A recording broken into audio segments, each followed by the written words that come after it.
Tech ലോകത്തു നിന്നുള്ള വാർത്തകൾ. വമ്പൻ ടെസ്റ്റുമായി ആപ്പിൾ.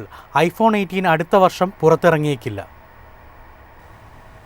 ചരിത്രത്തിലെ ആദ്യ ഐഫോൺ ഫോൾഡബിൾ പുറത്തിറക്കുന്നതിനാലാണ് പതിവ് ബേസ് മോഡലിന്റെ റിലീസ് നീട്ടുന്നതെന്നാണ് റിപ്പോർട്ട്. അതിനുശേഷം 2027 ഐഫോൺ ഇ സീരീസിനൊപ്പമായിരിക്കും ഐഫോൺ 18 സ്റ്റാൻഡേർഡ് മോഡൽ പ്രകാശനം ചെയ്യുകയെന്നും റിപ്പോർട്ടിൽ പറയുന്നു. സാധാരണഗതിയിൽ iPhone standard model, plus, pro max വേരിയന്റുകൾ എന്നിങ്ങനെ 4 ഫോണുകൾ ഒരു സീരീസിൽ ഒന്നിച്ച് പുറത്തിറക്കുകയാണ് ആപ്പിളിന്റെ ശീലം. എന്നാൽ 2026 ഐഫോൺ ലോഞ്ചിൽ ഐഫോൺ 18 സ്റ്റാൻഡേർഡ് മോഡൽ ഉൾപ്പെടില്ല.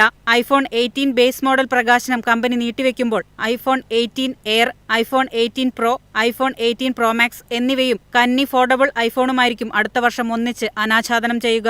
അങ്ങനെയെങ്കിൽ ഐഫോൺ 18 സ്റ്റാൻഡേർഡ് മോഡൽ എപ്പോഴാണ് റിലീസ് ചെയ്യുകയെന്ന സംശയം എല്ലാവർക്കും ഉണ്ടാകും. 2027 ആദ്യം ഐഫോൺ 18 ഈ സ്മാർട്ട് ഫോണിനൊപ്പമായിരിക്കും ഐഫോൺ 18 ബേസ് മോഡൽ വിപണിയിലെത്തുകയെന്നാണ് അഭ്യൂഹം. ആപ്പിളിന്റെ ഏറ്റവും അഫോർഡബിളായ ഫോൺ മോഡലാണ് ഈ ആപ്പിളിന്റെ ചരിത്രത്തിലെ ആദ്യ ഫോൾഡബിൾ ഐഫോൺ 2026 പുറത്തിറങ്ങുമെന്നാണ് പ്രതീക്ഷ. News desk, MyFin TV.